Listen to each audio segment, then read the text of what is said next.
Guys, so today we are going to discuss the difference between customer service and customer experience. And so yes, there is a difference between delivering either of those. But first we start with an affirmation, and that relates to today. And so if you internalize these, theory is that you start to believe what you internalize. And so today's affirmation is, my clients say that my customer experience is over the top.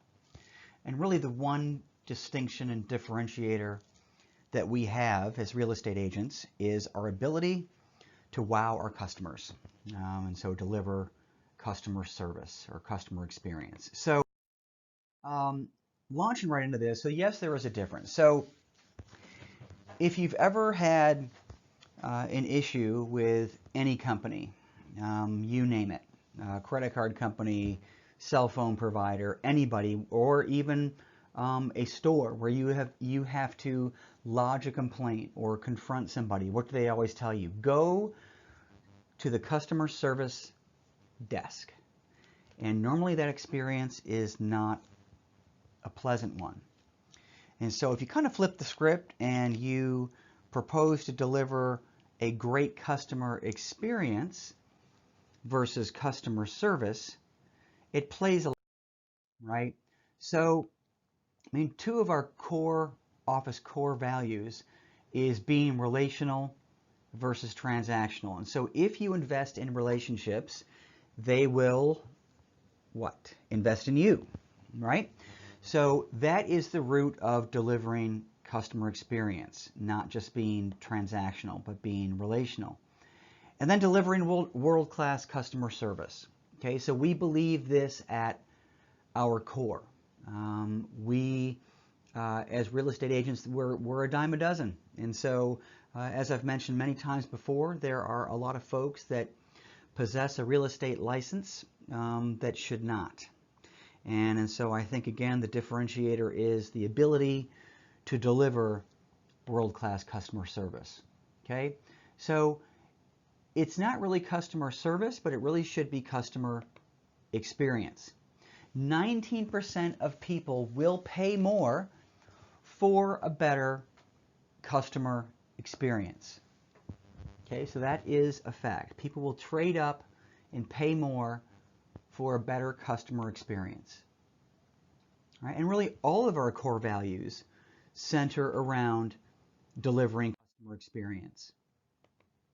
Okay, so here's the thing about kind of wrapping our arms around this concept. So everything's a process, everything. And in my opinion, even above and beyond our sparkling personality and our command of real estate law and everything that we claim to be good at, processes really sell. And I'm going to tell you why. Because even if a client has bought and sold a home frequently over their lifetime, chances are each of those transactions was slightly different, and there was probably a fair amount of time in between those transactions. Even if it was less than a year, we are still the experts in this process. And so human nature is they just want to be led, they just want to be told what to do, they want to know that the real estate agent knows what they're doing. And so my point is that even the processes that you have in place, they are a example of delivering customer service. So be proactive, react, and tweak, right? So proact, anticipate what your customers are going to say or do or feel. Be reactive to situations you can't control, but then tweak or pivot your strategy.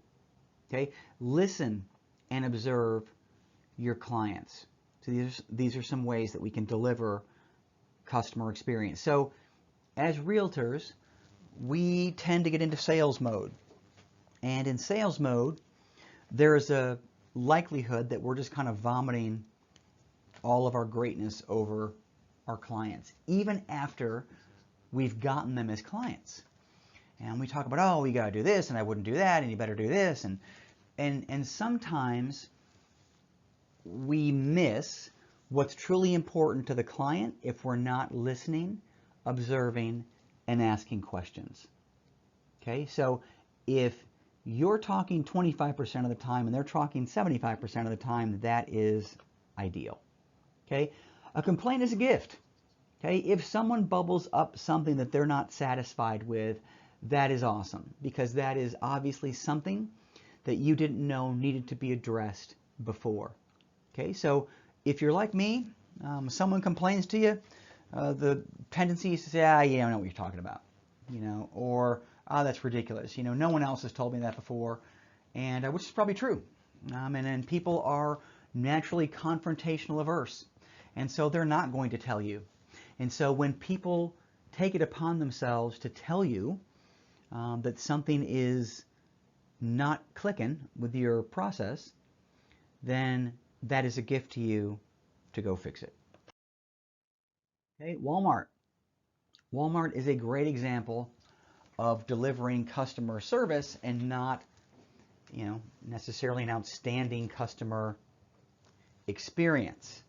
And people know that, hopefully, going in, but it is not a great experience, right? The layout, the lighting, the colors that they use, there's really nothing what I call sensory about a trip to Walmart, right? It's very utilitarian, and they make no apologies about that.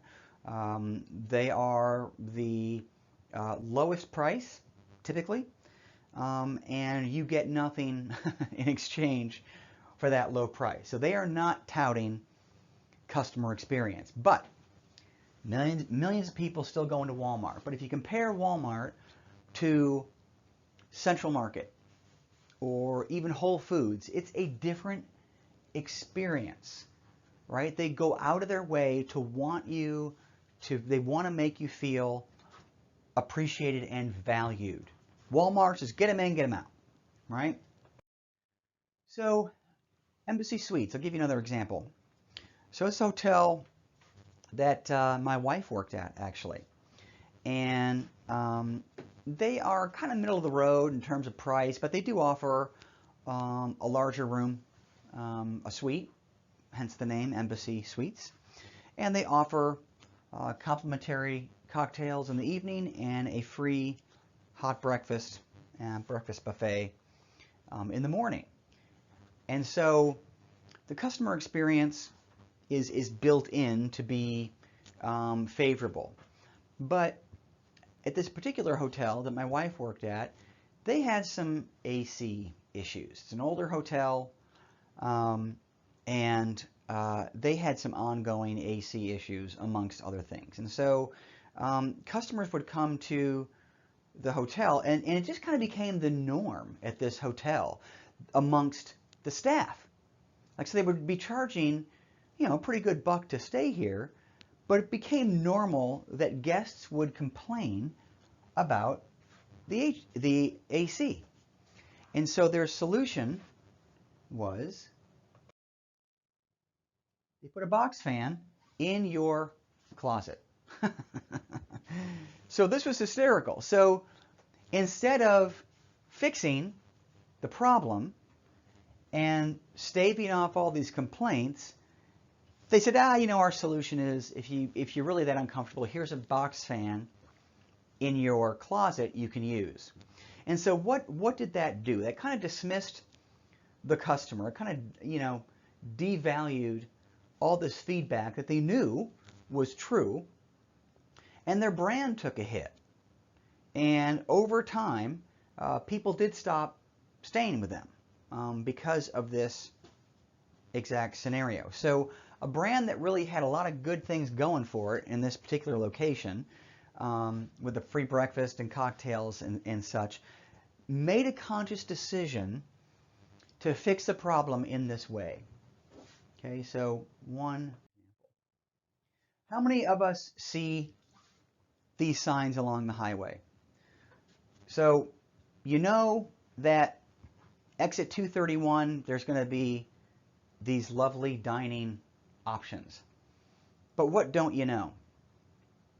You never know where they are. So you know they're off the exit, but if you can't quite see them, like as you're creeping up to that exit and you don't know whether or not to, take that exit or not, you don't know. And so this is good.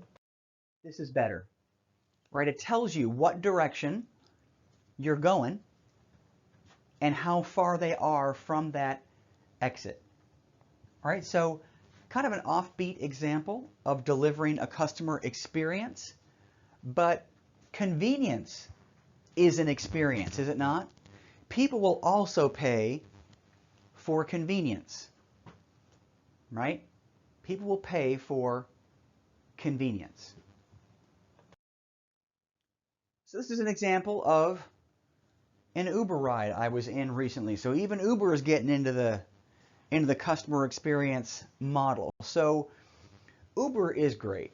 I mean, it's sad that they've kind of infringed upon the taxi cab industry, but that was not an industry that was absent of problems. So along comes Uber. They make it cheaper. They make it more what? Convenient.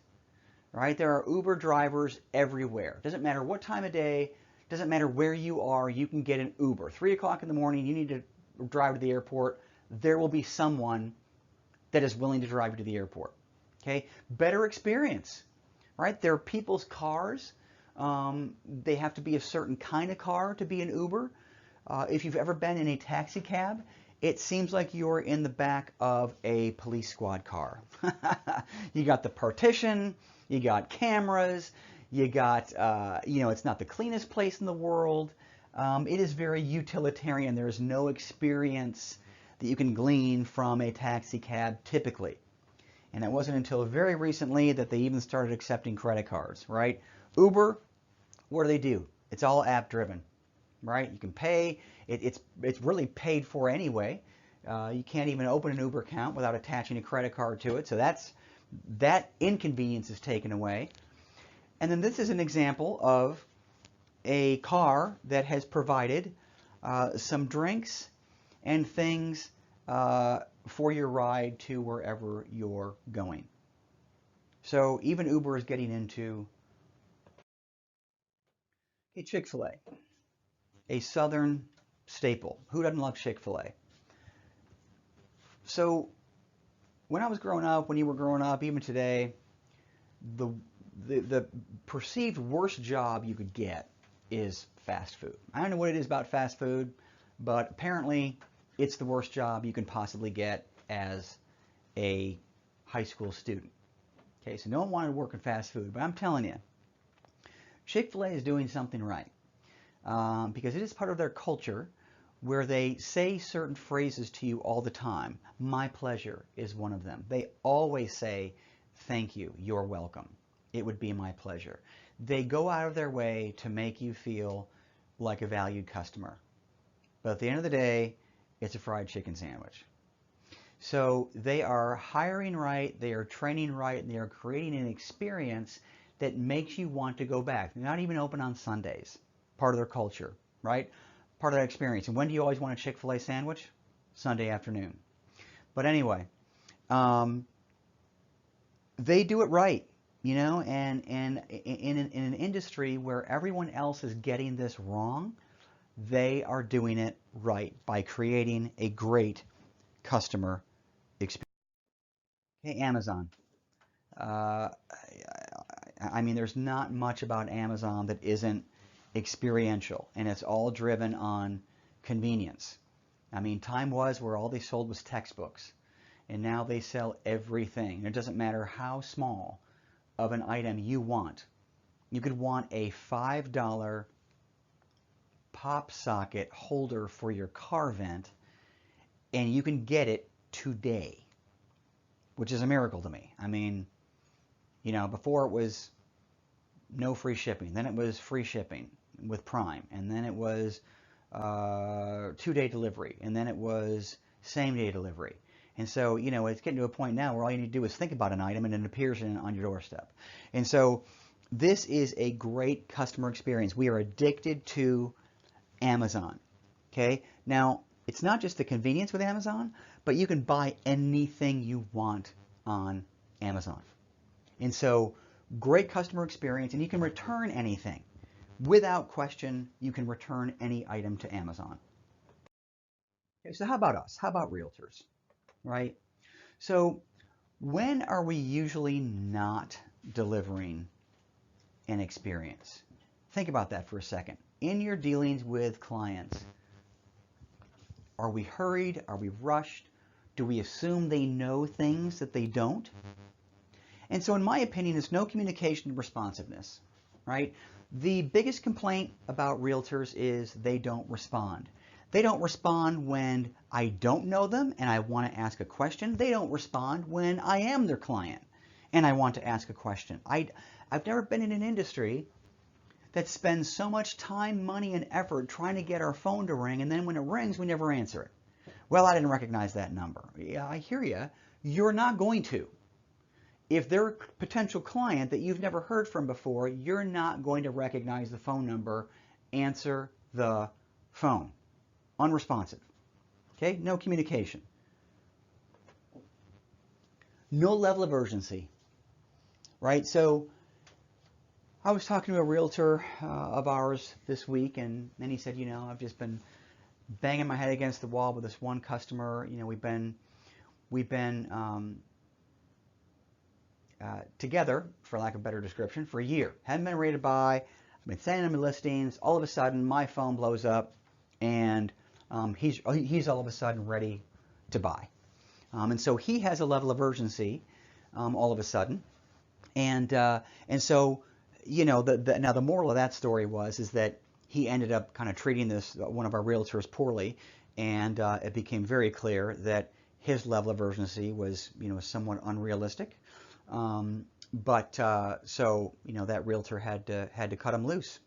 But I think that a lot of times we don't assume a high level of urgency, especially when it comes to representing sellers.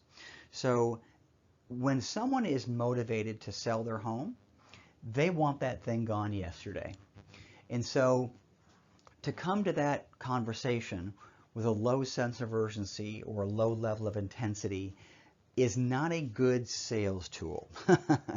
So, excuse me, but I think that we missed the mark on this one when we don't present a high level of urgency. It demonstrates that we're not engaged and we don't care. Okay, taking the easy way out, right? There were a lot of instances where we just kind of take the easy way out. Do we take pictures of a listing with our cell phone because it's the latest greatest Apple 11, or do we hire a professional photographer? Do we confront the seller and tell them they need to declutter, or do we just not want that conversation to happen because it's awkward and we just say, it'll be okay, right? So taking the easy way out, allowing clients to do all the work. And the greatest example I can give you on this is when a client has to ask you to do something. All right, so as an example, let's say that you have a listing and you did an open house for your seller. And naturally, on either when the open house ends or maybe the day after, you do what? You should tell them how many people showed up. What was the feedback? And so if the client has to reach out to you and say, well, hey, how'd my open house go? That is not good. Okay, but realtors do it. All right, so allowing the client to do all the work. Okay, being asked a question or to do something that we should have already done or known. So similar to the open house example. Not knowledgeable about the area or processes. Okay, so I always say if you lead with intensity and lead with confidence, then everything else will follow. But Trek is very mindful of this as well. You have to be competent in the area of real estate that you're selling in, the geographical area, and the processes, right? So if you are not, then you are falling short of the customer experience mark. That's why they're hiring us. At a very baseline level, this is why they're hiring. Okay, so it's all about expectations. All right, so people want to know what's going to happen before it happens, right? So people actually don't like to be surprised, even like at a surprise party, there's like this momentary, you know, look of terror on someone's face because they don't know what's going on.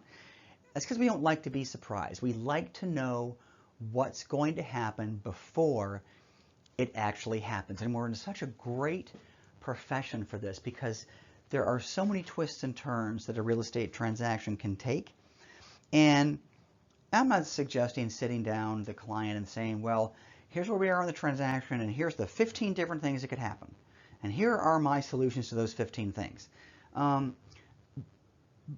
going to be overwhelming. But what I do suggest is to make them aware of a handful of the things that could happen, but more importantly, that you've got it covered.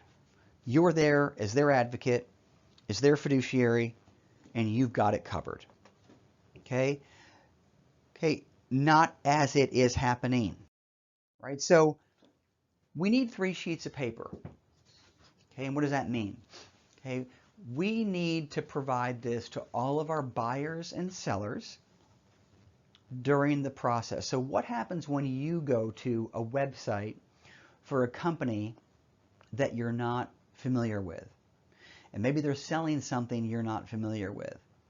And typically this is a service or, well, a service. What do? You go to the frequently asked questions, right, to know a little bit more about that company. And so the first sheet of paper should be FAQs. What do buyers and sellers frequently ask realtors? And if you've had more than a handful of transactions, you can come up with these in your sleep. Okay, so things like, oh, and then the second page is what will most likely happen during this process.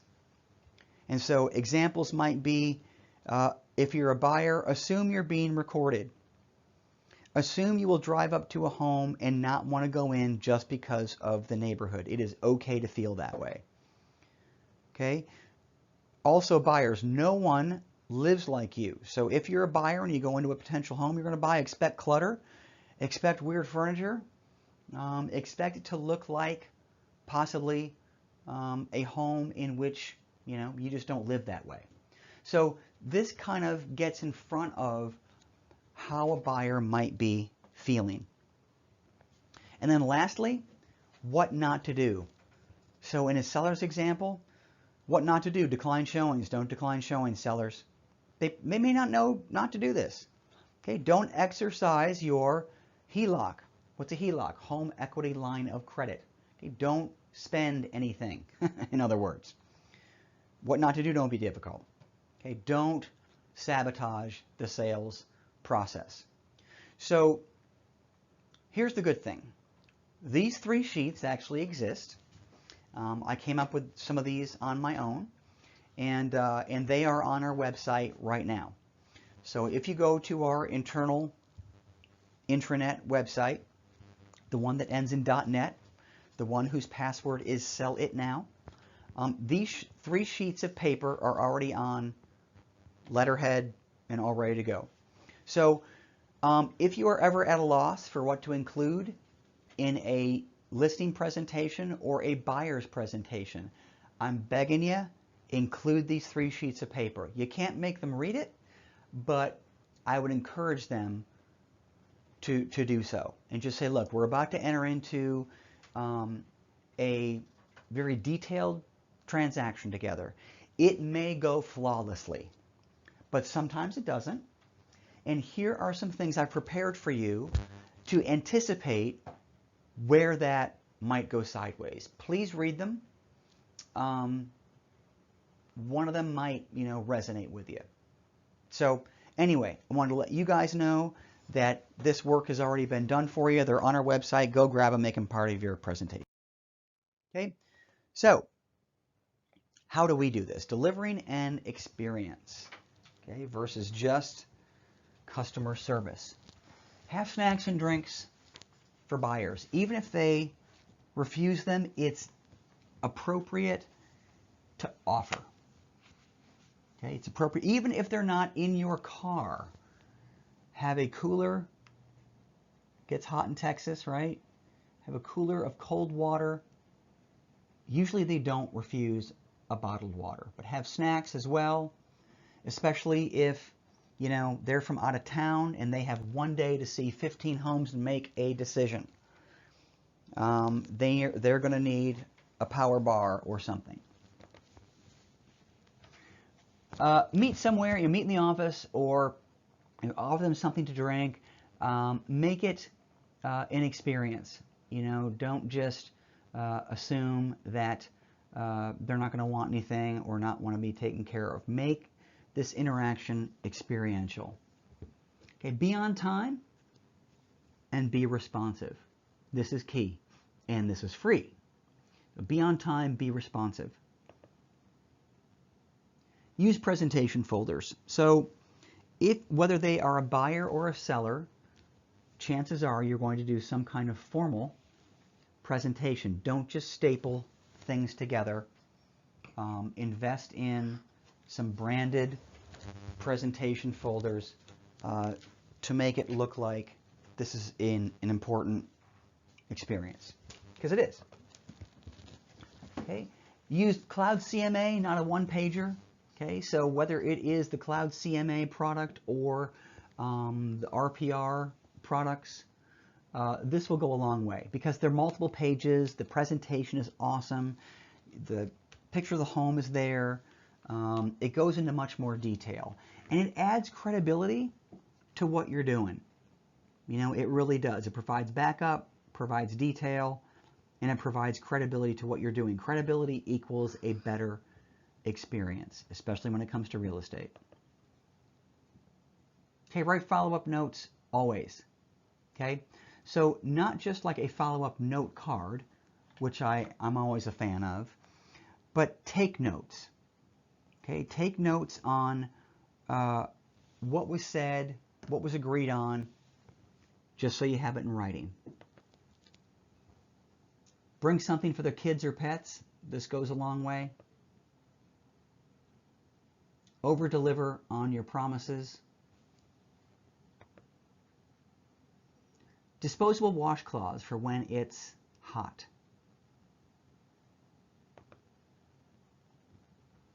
Okay, recap of the homes they viewed. You could do a video.